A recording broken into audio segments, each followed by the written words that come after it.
Аты аңызға айналған ерлер журналының алғашқы саны осыдан 68 жыл бұрын шыққанын көбісі біле бермейді. Содан кейін 1953 жылғы желтоқсандағы нөмірдің мұқабасын үздік әрі бірегей Мерлин Монро безендірді. Содан бері көп нәрсе өзгерді. Бірақ мұның бәріне қарамастан Playboy бірінші шыққаннан бері бүкіл әлемге тарап, өзгелер іздейтін журнал ретінде беделге ие болды. Бірақ бұл видеоның басты кейіпкері Хью Хефнер заңды түрде сексуалдық революцияның пионері болып саналады. Әйелдер оны жақсы көреді. Және бұл оның миллиондаған долларлық байлығы мен құрған империясы туралы емес. Шынында да, содан бері басылым басшылығы ұсынған әйел сұлулығының стандарттары айтарлықтай өзгерістерге ұшырады.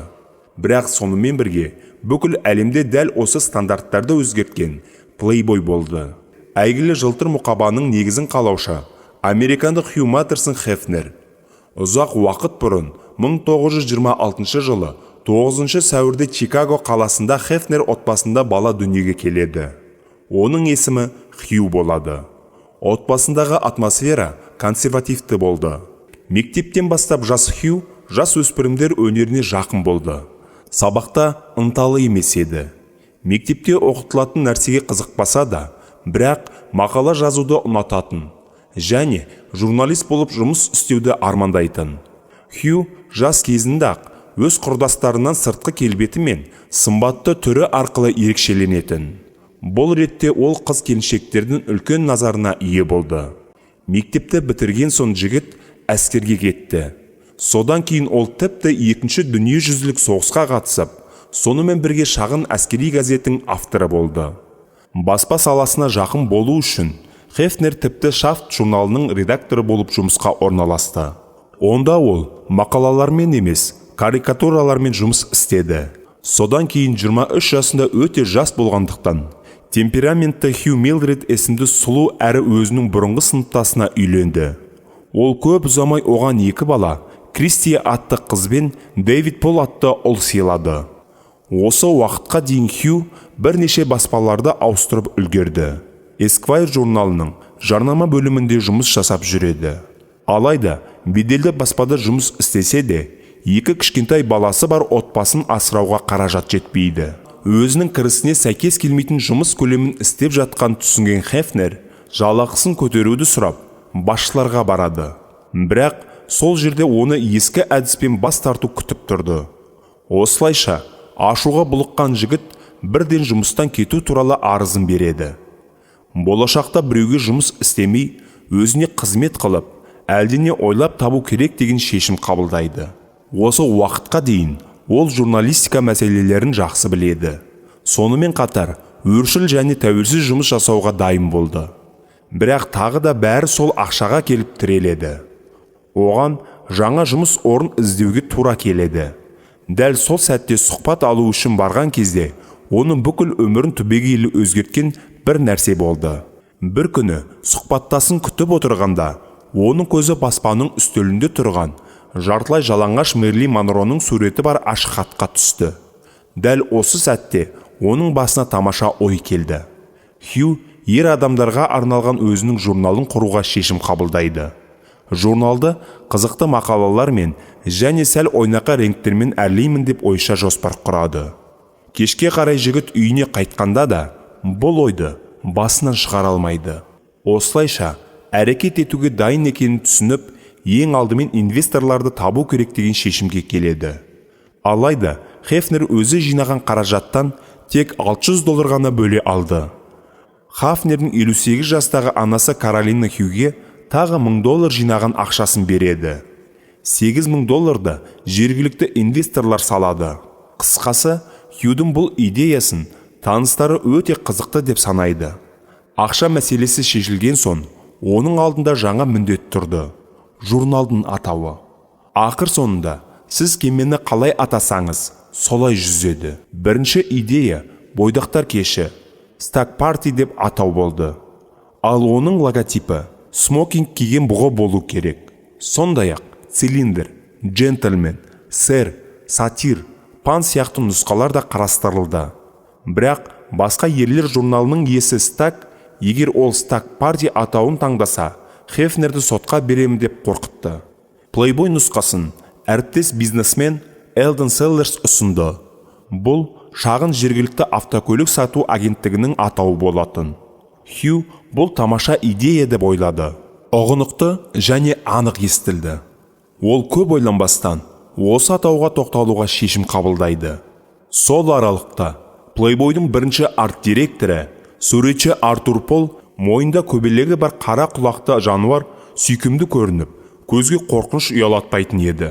Оны көргенде ер адамның басына сексуалды әдемі әйел адам бейнесі келеді. Айтпақшы, Playboy сөзінің бірнеше расшифровкасы бар.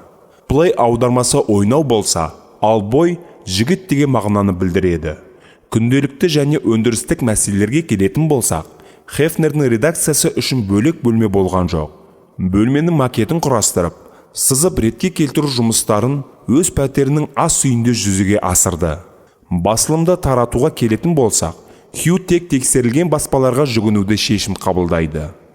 Алғашқы нөмірін басып шығару және оны сауда павильондарына тарату үшін ақша төлеп, сол іске белсене кірісті. Хефнер журналға оқырмандарды қалай тартуға болатын ойлап, әскердегі сарбаздардың төсегінің үстіне кино жұлдыз қыздарының суретін қалай іліп қойғанын есіне алды. Алғашқы идея осылай туды. Содан кейін Хьюдің есіне ескі досы Джон Бомгартен түсті. Ол арулардың суреті бар күнтізбелер шығаратын Чикаго компаниясының иесі болатын. Жұмыс бабымен олардың жолы бірнеше рет түйіскен болатын. Хефнер одан $50 сол кездегі танымал емес актриса Жан Мортенсонның суретін сатып алады. Кейінірек ол түсірілім үшін Мерлин Монро лақап атымен танылады. Қысқасы, діттеген межеге жету үшін аз қалады. Фотосуретті Playboy журналының бірінші санның мұқабасына қойып, қалған беттерде Рэй Брэдпиттің Фаренгейт 451 оқиғасын жариялайды. Нәтижесінде не болды? Нәтижесінде ешкімнің ойына кіріп шықпаған нәрсе болды. Сатылымдағы табыс күткеннен де асып түсті. Ал 1953 жылы желтоқсанда $0.50 шыққан Мерлин Монромен шығарылым 52.000 данамен сатылды. Оны шұғыл түрде қайтадан басып шығару керек болды. Өйткені сұраныс өте жоғары деңгейде болды. Бұл авторға екінші нөмірді басып шығару ақысын төлеуге ғана емес, сонымен қатар жаңа туындыны ойлап табуға мүмкіндік берді.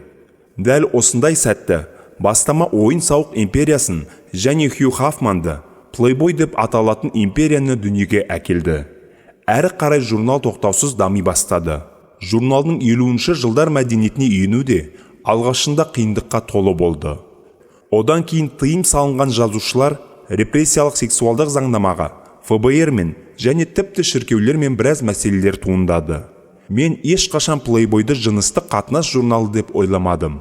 Мен үшін бұл әрқашан жыныстық қатынас оның құрамдастарының бірі ғана болатын өмір салты туралы басылым болды. Playboy көбірек байлық пен сән салтанат туралы, жарқын кештер мен көңіл көтеру туралы.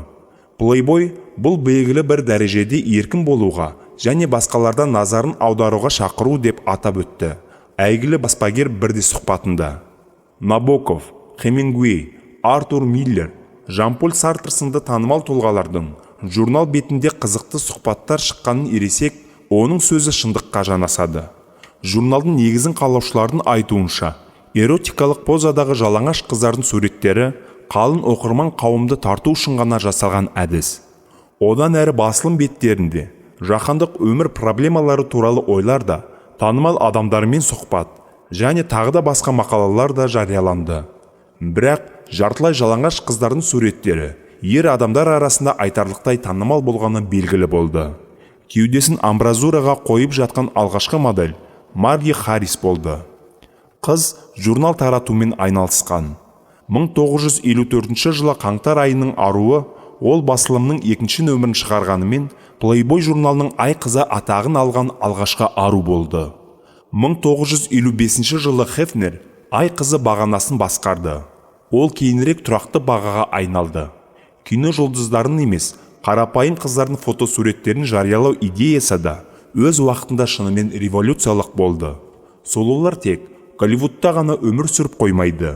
Олар біздің жанымызда тірі және шынайы болып шықты. Кәсіби модельдер мен танымал сұлуларды ғана емес, сонымен қатар қарапайым сұлу қыздарды да түсіруді жалғастырған Хефнер болды. 1972 жылдың қараша айындағы мұқаба әлемдегі ең танымал мұқабалардың біріне айналды. Одан шедевр моделі Лена Содербергтің суреті бейнеленген болатын. Ол кейінірек ғылыми жұмыстарда кескінді өңдеу алгоритмдерінің иллюстрациясын сынау үшін кеңінен қолданыла бастады.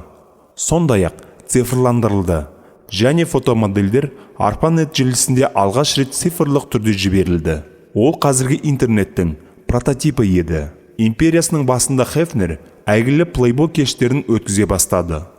1970 жылдардың басында компанияның жылдық таза пайдасы $11 миллион құрады. Біздің уақытта бұл сома шамамен $100 миллион құрайды. Ал таратылымы 7 миллион данадан асты. 1972 жылы бірінші шет тіліндегі Playboy шықты. Алдымен неміс басылымда пайда болды. Сәл кейінірек француз, бразилиялық, итальяндық, жапондық және тағы да басқа. Аз уақыттың ішінде Playboy маниясы бүкіл әлемді шарпыды. Ал журнал тез арада культтік мәртебеге ие болды. Біраз уақыттан кейін Playboy тек баспа басылымдарын ғана емес, сонымен қатар модельдік агенттік қызметін, лимузинді жалға алу, теледидарлық компанияны, казиноны, курорттық және қонақ үй бизнесін қоса бастады. Мұның бәрі жазушы мен иесіне миллиардтаған доллар әкелді.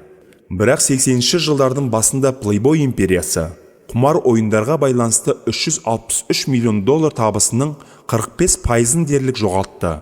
Оның үстіне Playboy баспасөз бетінде әйелдер құқығын қорғау үшін қоғамды қудалай бастады.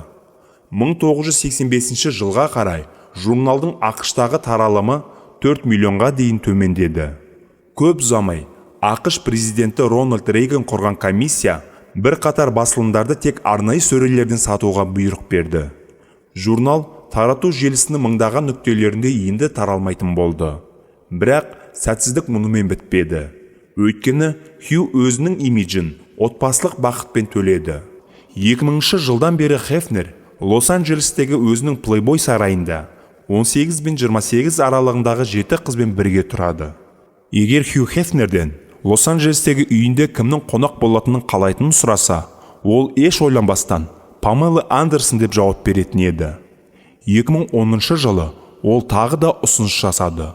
Бұл жолы Кристал Харриске. Олар 2012 жылы үйленді. Бұған дейін олар 3 жылдай қарым-қатынаста болды. Тойда жас келіншек күйеуімен өмір бойы бірге болуды армандайтынын айтты. Және дәл солай болды. Сүйіспеншілігінен басқа миллионер жесір әйелді құр қалдырған жоқ. Үй және ортақ заттарды берді. Мұның бәрі неке шартында алдын ала қарастырылған болатын. Бірақ ол бұрынғы әйелдері мен балаларын да ұмытпады. Ақша барлығына жеткілікті болды. Тіпті бір деректерде Хефнердің қаражаттары бірнеше қайырымдылық қорларына жіберілетінін көрсетеді. Ақшаның бір бөлігі Оңтүстік Калифорния университетіне жіберілді. Қазір оның бірінші некесіндегі қызы империяны басқарып жүр. Ал Хефнердің өзі 2017 жылы 27 қыркүйекте 91 жасында дүниеден өтті. Айтпақшы, білмейтіндер үшін Хефнердің даңқ аллеясында 2 жұлдызы бар. Хефнерге арналған алғашқы жұлдыз американдық теледидарға қосқан үлкен үлесі үшін 1980 жылы ашылды.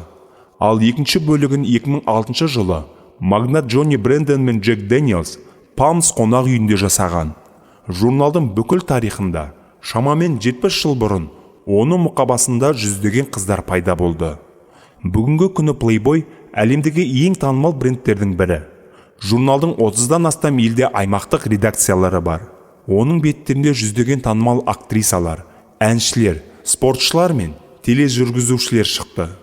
Ал Хефнер өзінің логотипін жылтыр журналға ғана емес, тұтас индустрияға айналдыра алды.